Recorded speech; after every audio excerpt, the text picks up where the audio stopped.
தேசிய அளவில் நல்லாசிரியர் விருது பெற உள்ள வேலூர் மாவட்டம் குடியாத்தம் ராஜகுப்பம் நடுநிலைப் பள்ளியில் பணியாற்றும் ஆசிரியர் கோபிநாத்துடன் நமது செய்தியாளர் பிரீத்குமார் நடத்திய நேர்காணலை பார்க்கலாம். பள்ளியில் பயிலும் மாணவர்களுக்கு வகுப்பு எடுக்கும்போது பார்த்தோமானால் அவர் கிராமிய கலைகள் மூலமாகவும் அது மட்டும் இல்லாமல் நாடகங்கள் மூலமாகவும் ஓவியங்கள் மூலமாகவும் மாணவர்கள் எளிதில் புரிந்து கொள்ளும் வகையில் இவர் கல்வியை பயிற்றுவிக்குவதாகவும் அவர் தெரிவித்திருக்கின்றார். தற்போது அந்த தேசிய விருது பெறக்கூடிய ஆசிரியர் கோபிநாத் நம்முடன் இருக்கிறார்.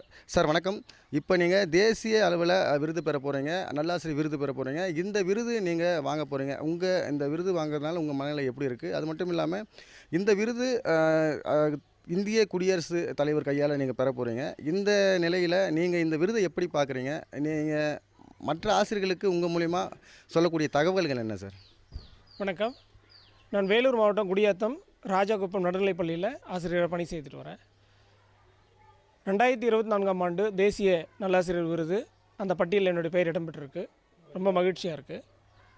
இந்த விருதை மாண்புமிகு குடியரசுத் தலைவர் அவர் கையால் வாங்க போகிறோன்னும் போது இன்னும் மற்றற்ற மகிழ்ச்சி அடைகிறேன்.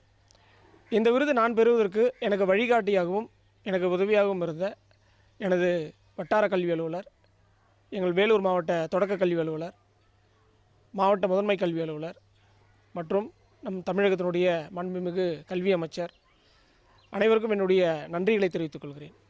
நான் தெரிஞ்சுக்கின பல்வேறுபட்ட கிராமிய கலைகளை கல்விக்கு நான் எப்படி பயன்படுத்தணும், கற்றலுக்கு நான் எப்படி அதை செயல்படுத்தணும் அப்படின்னு சொல்லி கற்றுக்கிட்டு நாடகம், ஓவியம், பொம்மலாட்டம், வில்லுப்பாட்டு இதுபோல் பல கலைகளை நான் கற்றலுக்கு ஒரு உதவியான ஒரு கருவியாக பயன்படுத்தி அதன் வழியாக மாணவர்களுக்கு கல்வியை போதிச்சுட்டு வரேன்.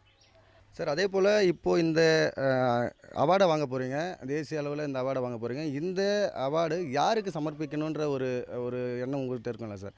யாருக்கு சமர்ப்பிக்கணும்னு ஒரு எண்ணம் இருக்குது. அதே போல் நீங்கள் கற்றுக் கொடுக்கக்கூடிய இந்த கல்வியை மாணவர்கள் எவ்வாறு புரிஞ்சுக்கிறாங்க? அது எளிதாக புரிஞ்சுக்கிறாங்களா? உங்கள் கண்ணோட்டத்தில் மாணவர்கள் இது போல் கல்வியை பயில்றதுனால அவங்களுக்கு எந்த அளவுக்கு அந்த வாழ்க்கையில் அவங்களுக்கு இது ஒரு ஊந்து சக்தியாக இருக்கும் அப்படின்ற மாதிரி நீங்கள் நினைக்கிறீங்க சார்?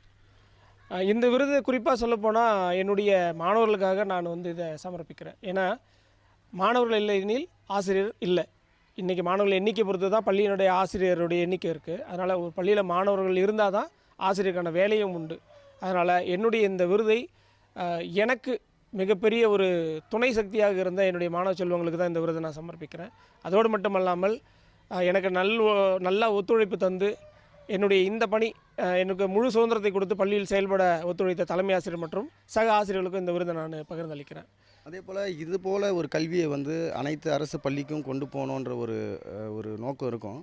அது நீங்கள் தமிழக அரசுக்கு ஏதாவது இந்த கல்வி, அதாவது நீங்கள் சொன்னீங்க பொம்மலாட்டம், நாடகம், ஓவியம் இது போன்ற கிராம கலைகள் இது போல் கல்வி மூலிமா நான் இப்போ பசங்களுக்கு எளிதாக கற்றுக் கொடுக்குறேன்னு இந்த கல்வி மூலிமா, அதாவது நீங்கள் சொன்ன கிராமிய கலை இந்த மாதிரி கல்வி மூலிமா அரசு பள்ளிகளுக்கு அனைத்து பள்ளிக்கும் கொண்டு போனால் எந்த அளவுக்கு அரசு பள்ளி இருக்கும் அப்படின்ற மாதிரி? அதாவது எப்படி மாணவன் 4:10க்கு பெல் அடித்தா சந்தோஷமாக ஸ்கூலை விட்டு வீட்டுக்கு ஓடுறானோ அந்த மகிழ்ச்சியோடு 9 மணிக்கு பள்ளியினுடைய பெல் அடித்தோடனே வரணும் அப்படின்றது தான் எங்களுடைய நோக்கமே. இந்த கலை வழிவினால கல்வி மாணவர்களுக்கு கற்றலை கற்பித்தலை ரொம்ப இனிமையாக்குது, எளிமையாக்குது. அதனால் இந்த கலை சார்ந்த கல்வியை அனைத்து பள்ளிகளிலும் ஊக்குவிக்கணும்.